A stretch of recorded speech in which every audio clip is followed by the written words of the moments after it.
Okay po, we now go to step 4. Yes, step 4 na. That is preparing the unadjusted trial balance. Okay? So, step 4 po again, preparing the unadjusted trial balance. Ano ba yung trial balance? Ang trial balance po is the list. You are going to list all your general ledger accounts and i-check nyo po kung equal yung debits and credits ng lahat. Okay? Reformat po tayo mamaya. Pupunta po ulit tayo sa Excel file and we'll do a trial balance. Ano po? Okay? Types of trial balance, you have unadjusted trial balance. Ito po yung gagawin natin. Ginagawa po siya after posting. Okay? Unadjusted trial balance, gagawin po natin siya sa sunod, hoping that the quarantine will end na po para tayo ay may face-to-face na. Ito na po yung sunod natin gagawin, the unadjusted trial balance on a worksheet. Ano pa? Prepared after the adjusting entries.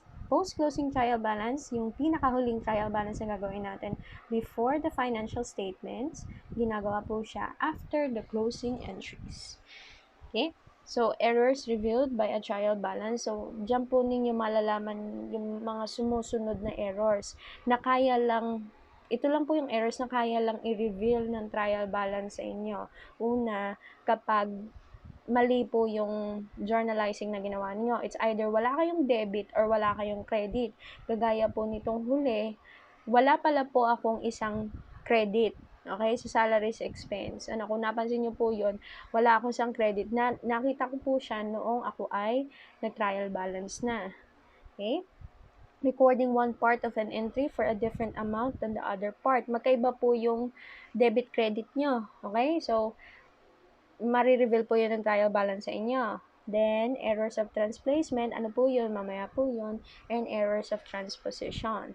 Ang transplacement error po, yun yung kanina, is actually dumami yung digits or umunti yung digits. Yung dapat ilalagay ninyo na, for example, 4 digits naging 3 or naging 5. Ano? For example, 1,000 po yung ire-record nyo dapat, naging 100 or naging 10,000. Sleight of hand lang. Ano? Okay? Next po yung transposition error. Naririnig nyo na po ito sa math. Transposition. Okay, anyway po, committed when digits in an amount are interchanged. Nagkakapalit po ng placement. For example, 15,652. Ni-record nyo po siya, 15,625. So, sala na. Or 15,265.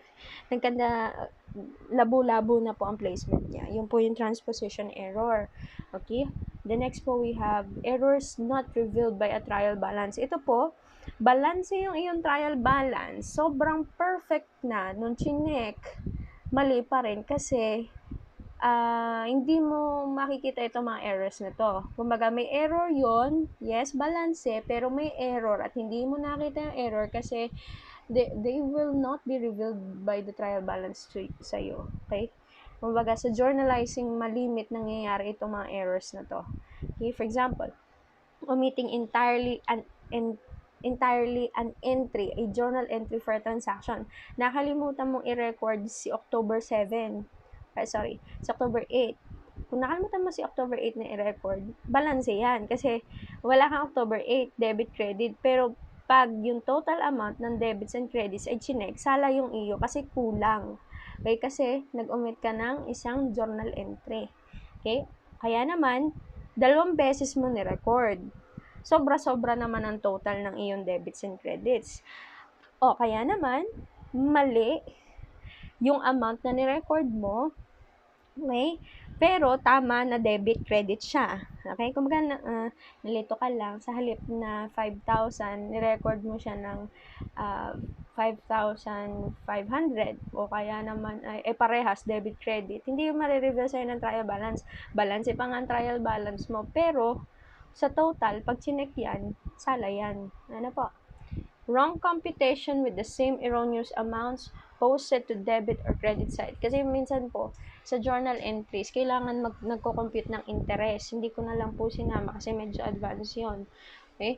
So, nung nagko-compute po ng interest sa utang, sala ang computation mo. Sa halip na principal times rate times time, ginawa mo principal times rate divided by time. So, sala na po yun. Both debit and credit, nilagay mong ganun siya. Tama naman, balance eh. Pero dahil mali ang computation mo, nung mismong ilalagay mo sa debit credit side, mali na. Hindi yun i-reverse sa'yo ng trial balance. Ano ba? Okay? Next, arrangement of the T accounts or yung accounts po sa, sorry, nakalimutan ko palitan. Accounts nyo sa trial balance. Okay, ganun ulit, assets, liabilities, equity, income, and expense. Hindi na po nilalagay yung mismong assets, yung pangalan assets, liabilities, equity, income, expense. Hindi na po. Sadyang, ito, tapos ka na sa assets, isunod mo na agad sa liabilities, isunod mo agad sa equity, isunod mo sa income, isunod mo sa expense. Okay? So, yan. Ito po, reminder lang. The trial balance should be balanced. If the debit and credit sides are not balanced, retrace your answers from posting to journalizing. Ito po yung naiiyak yung marami. Kung nakikita nyo na po ito sa accounting problems or sa Facebook na meme na 16,001 tapos ang sagot dapat is 16,000 lang. So, hahanapin mo yung sobrang piso. Saan ang galing? So, dahil sobrang hirap ng ginawa mo sa journal, hirap na hirap ka na sa journalizing, hirap ka na sa posting, hindi pa nag-balance, babalikan mo. Kaya malimit yung mga bata, parang nawiwindang na sila na kamot ulo na lang sila lagi. Pero pag nabalanse po nila at the first try, sobrang saya na po. Para sa feeling niya din po, sobrang saya na. So, yes, bumalanse siya. Okay, so ganun po siya. Okay, so yun lang po. Punta po tayo sa Excel file. Okay, hopefully hindi nyo po dinidelete ha, kasi the same lang naman po ang ating ginagawa. Okay, so ito po yung ating Excel file. Nandito po yung ating posting. Nagawa ko na po yung trial balance. Okay, didiscuss ko na lang po yun sa inyo. Okay, so ang ating pong trial balance ay ganito yung tsura. So, meron po kayong mga parts. Ito po yung title. Okay? Mahalaga po ang title kasi minsan pag ako po yung nag-check, 2 points po, title pa lang. Okay? Kasi malimit makalimutan ng title. Kaya binibigyan ko ng halaga ang title. Okay? So, ang title po, yung first part po, itong nasa taas, is the name of the business. Second part, yung pangalan po ng ginagawa nyo, which is the unadjusted trial balance. And then the third part of the title is the date, katapusan ng buwan, nung buwan na ginagawa mo. So, ang ginagawa po natin nung huli is October 30. And then, October, the month of October. So, dahil po ang October, may 31, tama ga po may October and 31. Yes, kasi ang November wala. Yes. Okay, ang October po may 31, lalagay niyo po siya sa katapusan. Kasi, usually trial balance are done at the end of the month. Ano po? Then, next part, debit, credit. Okay, magkatabi na po siya. Debit, credit. Okay? Then, ito pong side na ito, makikita nyo po, nandyan na po yung mga accounts. Cash, accounts receivable, prepaid rent, photography supplies, equipment, office equipment.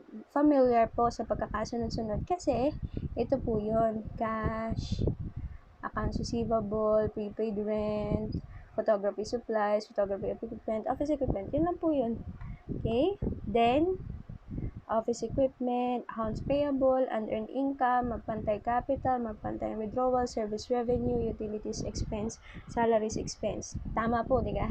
Ito po, pamula dito, assets. Itong dalawa, liabilities. Itong dalawa, equity.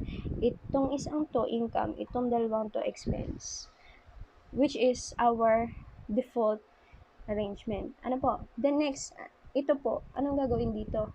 This one is yung pinaka summation or yung pinaka answer ng balance ng iyong cash.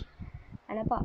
So, is equal to, ganito po ang ginagawa ko, para madali, equal sign, then hanapin ko lang, yung pinakadulo po nung nag-cross-voting kayo, yung sagot, yun po ang inyong ilalagay dyan. Okay? Then, accounts receivable, ganun din po, hanap ito, pinakadulo, 15,000. Prepaid rent, the same, pinaka summation niya 40,500 and so on and so forth. Ganun lang po. Okay, you have to be careful kasi minsan napapasarap ka mag-debit, pati yung liabilities na normal balance niya is credit ay nade-debit mo.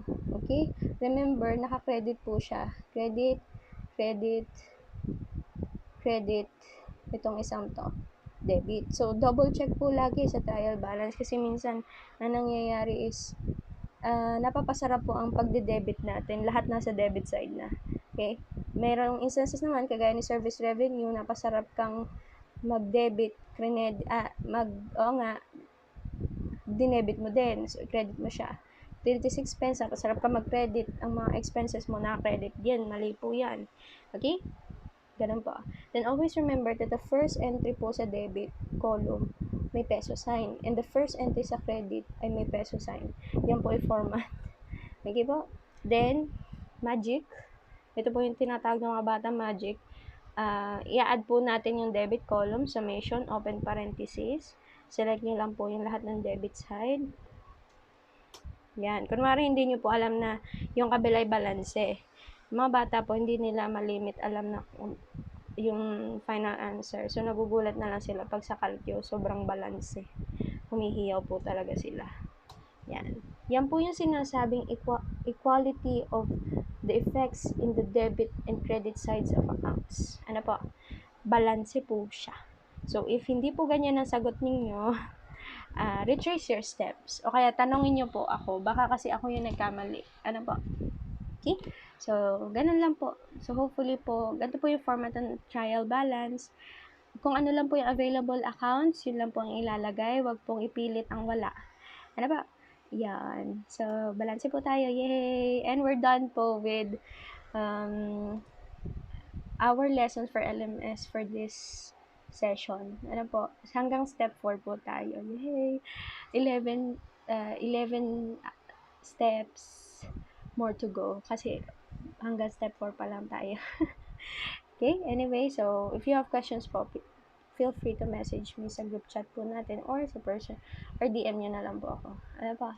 Okay, so thank you po.